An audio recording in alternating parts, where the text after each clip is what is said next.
You've done enough, Mom. They sat me down like I was a fragile vase about to crack. My daughter, Jessica, held my hand with that rehearsed pity in her eyes, and her husband, Mark, hovered nearby, pretending to be supportive. I should have seen it coming. The subtle shifts, the sudden distance, the fake smiles. But I didn't. Mom, Jessica said slowly, like she was talking to a child. We've been thinking, it's time you moved into a retirement home. Somewhere nice, safe. I blinked, stunned. A retirement home? I'm 68, not 88.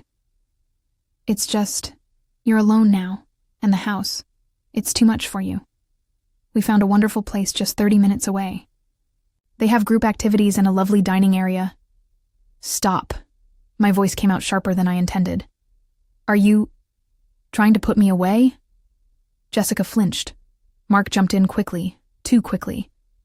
It's not like that, Helen. It's for your own good. You shouldn't have to worry about bills or upkeep. And we've already spoken to the manager there. He said there's an opening. Spoken to the manager? My heart dropped. They'd gone behind my back, decided for me. And what about my house?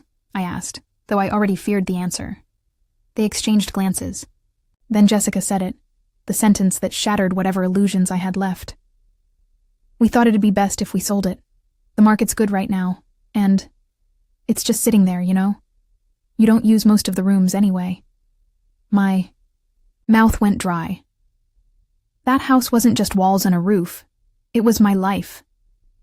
I'd lived in it with my late husband, raised Jessica in it, poured every ounce of love and labor into making it a home. After John passed away 3 years ago, it became my sanctuary. Now, it was just property to them. So let me get this straight, I said, trying to steady my voice. You've arranged for me to be moved out, picked a place, talked to someone, and decided to sell my house, all without talking to me first? Jessica looked defensive. You've been overwhelmed lately. We thought it would help. You wouldn't have to worry about anything. That house is mine, I said coldly.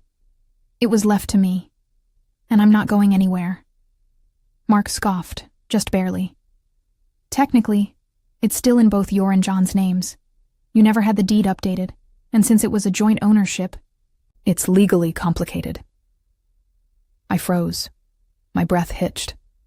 That wasn't true, was it? You didn't, I whispered. Mark gave a sympathetic shrug, but there was a flicker of something smug in his eyes. We just did what made sense, Helen. You deserve peace in your later years. They wanted me gone, out of sight, out of their hair. And worse, my own daughter had a hand in it. I felt the betrayal sink deep into my bones. These were the people I trusted, who I thought had my best interest at heart. And yet, here they were, orchestrating my exile under the guise of concern, not because they loved me, but because they wanted what I had. It wasn't just about the house. It was about control. They thought I was weak, disposable, easy to push aside. But they had no idea who they were dealing with. I might have been knocked off balance, but I wasn't going down quietly. They thought they could shuffle me into a corner and take everything I built, let them think I was just a lonely old woman. They had no idea what I was really planning. The more I thought about it, the clearer it became. This wasn't just concern gone too far. It was a well-planned betrayal, one I hadn't seen coming. For months, they'd been laying the groundwork. At first it was small. Jessica would drop hints about how quiet the house must be without John. How maybe I'd be happier somewhere, less lonely. I thought she was just trying to comfort me. I never imagined she was testing the waters for my eviction. Then came the subtle financial nudges. Mark offering to handle some of the bills, Jessica insisting I give her access to a few of my accounts in case of emergencies. I didn't think much of it at the time. After all, they were my family, my only daughter. Why wouldn't I trust them? Now I understood. They'd been grooming me for this, slowly taking away pieces of my independence until they thought I'd willingly hand over everything. It stung more than I wanted to admit. After that confrontation, I started noticing things I'd missed before. Like how Mark always asked about the house's value, or how Jessica kept mentioning how expensive college was getting for their son. How their tone shifted when I brought up wanting to travel or renovate the guest room. Their plans didn't include me living freely. Their plans revolved around my assets. But the real punch to the gut came a few days later. I received a letter in the mail from a real estate agency. A formal appraisal request with my home listed under pending sale. My name wasn't even on the inquiry. It was Mark's. I felt like the air had been sucked out of me. They weren't just trying to convince me anymore. They were already moving forward as if I'd agreed, as if I didn't matter. That night, I pulled out every document I had. The deed, the will, old tax statements, everything John and I had ever signed, and to my horror, I found the loophole. The house had indeed been jointly owned. And after John's death, I had never legally transferred full ownership into my name. In our state, that meant it was considered part of the estate unless formally claimed. And guess who was listed as next of kin and executor after me? Jessica. Mark had done his homework. I could almost hear him explaining it all to her. Once your mom moves out, she won't need the house anymore. You're the beneficiary. We can use the money now, for the family. I felt like a stranger in my own life.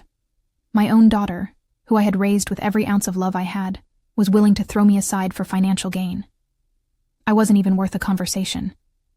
Just an obstacle to be gently nudged into irrelevance. But what they didn't know, what they never stopped to consider, was that I wasn't as feeble as they assumed. I may have been grieving. I may have slowed down. But I wasn't blind. And I wasn't powerless. I began paying attention, listening closely to their conversations, checking my bank accounts, my mail, my credit reports. And that's when I found another crack in their carefully constructed plan. They'd already applied for a line of credit against the house. Jessica's name was on the application. It was one thing to manipulate me emotionally, but to use my home, my stability, as collateral without telling me, that was beyond betrayal. That was theft. My pain quickly turned to anger, the kind that bubbles under the surface, quiet but dangerous. They had underestimated me, treated me like I was fading. But I wasn't disappearing, I was preparing. Let them think they'd won. Let them celebrate early. I had no intention of moving into a retirement home, but I was going somewhere. And when I came back, they'd never see it coming. At first, I thought this was just about the house. The 4-bedroom colonial John, and I bought when Jessica was 6, the one we painted together on weekends, where birthdays were celebrated and Christmas lights hung every year without fail. But the more I uncovered, the more I realized it was never just about property. It was about erasing me. The house was a symbol of everything I had built, everything I had worked for after decades of hard labor, loyalty, and sacrifice. I had stayed home to raise Jessica when she was young, only going back to work once she started middle school. I helped John start his small business, did the books at night when I could barely keep my eyes open. We had dreams, not of riches, but of comfort, stability. That house wasn't just an asset. It was our legacy, my legacy. And now my own daughter, the girl I used to rock to sleep, was willing to strip that away for convenience and cash. I thought about the conversations we used to have, the laughter in our kitchen, the way she once clung to me after her first heartbreak. I remember her crying in my arms, swearing we'd always be close, that she'd take care of me when I was older, that I'd never be alone. But those promises had faded into the background noise of her new life. Her husband's voice had grown louder, more persuasive. And now, the woman who once cried over scraped knees was helping her husband pawn off my life like it was some burdensome piece of junk in the attic. And it wasn't just emotional. If they succeeded in pushing me out, I would lose not only my home, but my independence, my security. I'd become exactly what they wanted me to be. Small, tucked away, silent. That realization was more painful than anything. Because once they had the house, what would stop them from going after everything else? My savings, my possessions, My freedom? It wasn't paranoia anymore. It was fact. Mark was already calculating the profits. Jessica was already meeting with realtors. They weren't even waiting for me to say yes. They'd made the decision for me. And the worst part? Legally, they could pull it off. Unless I did something about it. I remember staring at myself in the mirror that night. I looked tired, worn down. But under the surface, there was something else. Something fierce. Something they hadn't managed to kill off. They thought I didn't have it in me to fight. But what they forgot is that I'm the same woman who once worked 2 jobs to keep food on the table. The same woman who sat through every hospital visit when John was dying, never missing a single appointment. The same woman who picked herself up after losing the love of her life and kept going. I'd been underestimated before, and I'd survived every time. But this wasn't just about survival. This time, it was about justice. Because if I didn't stop them now, they'd do it again. Maybe not to me, but to someone else. Their own child someday. Or Mark's aging mother. People like them didn't stop at one betrayal. They fed off it. Off power. Off control. They saw aging as weakness, vulnerability, a signal to strike. But I wasn't done yet. No one was putting me in a corner and calling it care. No one was selling off my memories like clearance items. They had made one critical mistake. They pushed too soon. Thought I'd go quietly. That I'd sign the papers and disappear. But I wasn't going anywhere, and I wasn't going to fight fair. I started planning the next morning. Not out of spite, at least not entirely. It was out of necessity. I wasn't going to let them erase me from my own life.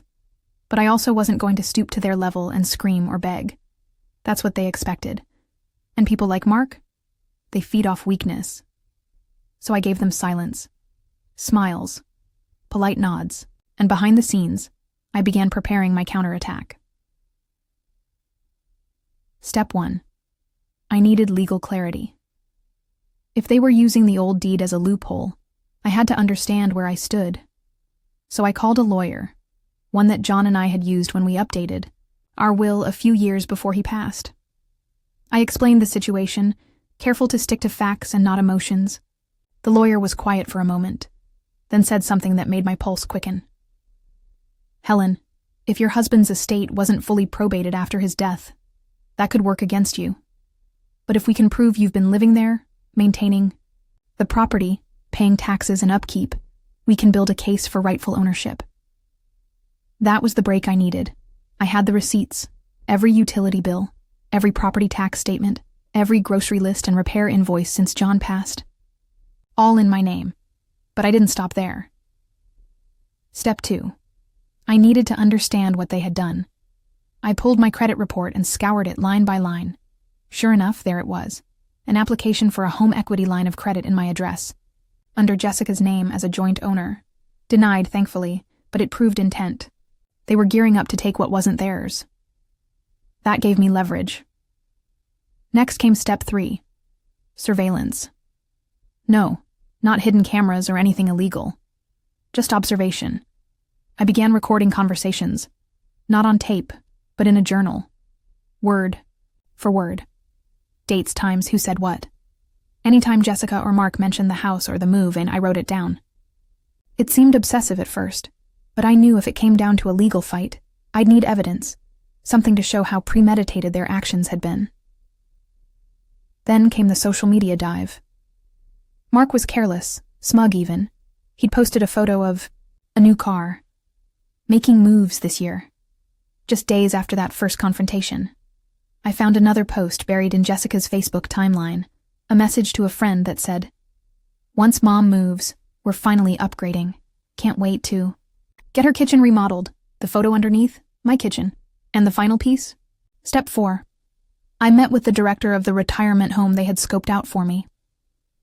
I introduced myself, asked a few questions under the guise of being interested, and then asked about any records involving Jessica or Mark. He hesitated, but eventually admitted they had placed a holding fee on a suite, paid in cash, under their names. They weren't just trying to convince me. It was a done deal in their minds. I was just the last box to check. They wanted me gone. And not just physically. They wanted the house, the equity, the control. Everything I had built without the work. But they didn't realize I had something far more powerful than money. I had time, I had focus, and I had absolutely nothing left to lose. I wasn't going to run. I wasn't going to hand over anything. I was going to turn the tables. And by the time they realized it, it would already be too late. Revenge isn't always about shouting from the rooftops. Sometimes it's about precision, small moves, quietly made, that add up to something undeniable. That's the approach I took, and every step I made with intention. First, I went back to the lawyer with everything I'd gathered. Receipts, emails, that Facebook post, even my journal notes. She reviewed it all with sharp eyes and said, "You've got more than enough to scare them, and enough to go to court, if needed." But we didn't go straight to court. No, that would have tipped my hand too early. Instead, she drafted a formal letter. Not threatening, not aggressive, but direct. It stated that I had documented proof of coercion, financial manipulation, and an attempted fraudulent claim to shared ownership of my property. It also included a gentle reminder that, if they wished to pursue this further, we'd be prepared to escalate. Then, I waited. Jessica called the day after the letter was delivered. "Mom, what is this?" Her voice shook, unsure. "Good." "I thought we were just trying to do what's best for you," she said, voice dripping with false concern. "What's best for me?" I replied. "Funny. I don't remember giving you permission to decide that." She didn't have a response, but I wasn't finished.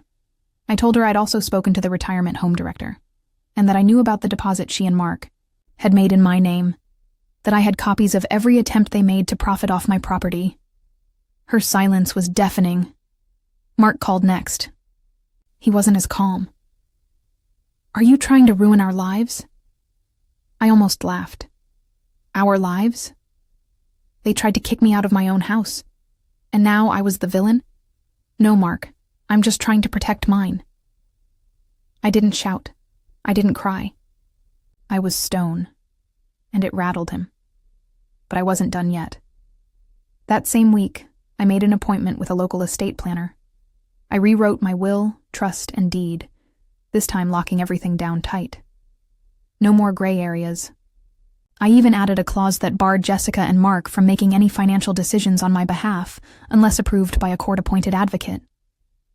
I also hired a real estate lawyer to create a life estate deed, a powerful legal document that gave me the right to live in the house for the rest of my life, without the risk of it being sold out from under me.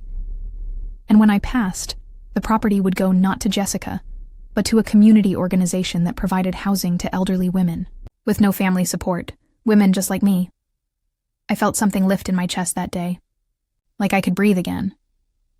But still, I kept my cards close. I didn't flaunt what I'd done. I let them stew in the silence. And just to be safe, I froze my credit, password protected all my accounts, and changed every online login I had. I even set up notifications for any inquiries or credit applications in my name. They wouldn't catch me off guard again. The next time Jessica came by the house, she was nervous. She brought flowers. A peace offering, maybe. Or a bribe. "Mom," she said softly, "I just want to fix this. I didn't mean for things to get so complicated." I looked her in the eye, steady and calm. "Jessica, you and Mark made your choices. You gambled on the idea that I'd roll over. You were wrong." She blinked, tears welling, but I didn't flinch. Not out of cruelty, but because for the first time in a long time, I wasn't afraid of losing her. I had already lost her the moment she chose money over love, and now I had finally chosen myself. They thought they had the final say, but I did. It all came to a head on a warm Thursday afternoon. I'd invited Jessica and Mark over, not out of courtesy, but to bring this saga to its end. I served tea in the garden, like old times, as if nothing had ever gone wrong. They seemed hopeful. I could tell they thought they'd worn me down. that I was ready to make peace and sign the house over, or quietly agree to their retirement home plan to avoid more drama. They didn't know this was the last act. We sat in silence for a while, the tea untouched. Then I pulled out the folder. "This," I said, placing it on the table between us, "is the revised deed. As of last week, I hold a life estate on this property. You can't touch it, you can't sell it, you can't borrow against it." Jessica paled. Mark opened his mouth, but I kept going. "I also updated my will. Everything is in a trust now, ironclad. When I pass, this house won't go to either of you. It will help women who don't have family, because clearly family doesn't always mean what it should." Mark scoffed. "You're overreacting." I turned to him, calm and composed. "You tried to steal from me, Mark. You tried to commit fraud. I have the documents, the emails, the credit application, the deposit slip at the retirement home, all of it. You should be grateful I'm not pressing charges." Jessica's voice cracked. "Mom, we didn't think you'd fight us. You thought I was old, that I'd give up, that I was easy to push out of the way. But you forgot who raised you, Jessica. You forgot what I've survived." They looked at each other, stunned, small. I stood. "This is the last time we talk about this. You are not welcome in this house unless invited. If you try anything else, anything, I will not hesitate to involve the authorities. You gambled on me being weak. You lost." I walked back inside and closed the door behind me. No tears, no begging, just silence. That was the last time I saw either of them face to face. In the months that followed, I found something unexpected. Peace. I spent mornings in the garden again, this time without looking over my shoulder.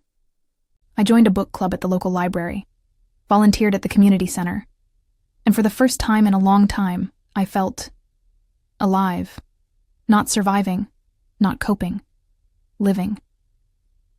People think revenge is loud, that it's explosive. But real justice, real karma, it's quiet.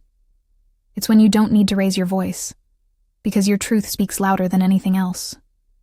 I wasn't the victim they expected. I was the lesson they never saw coming. They thought I was moving into a retirement home, but instead, I took back my life. And I made damn sure they'd never try to steal it again.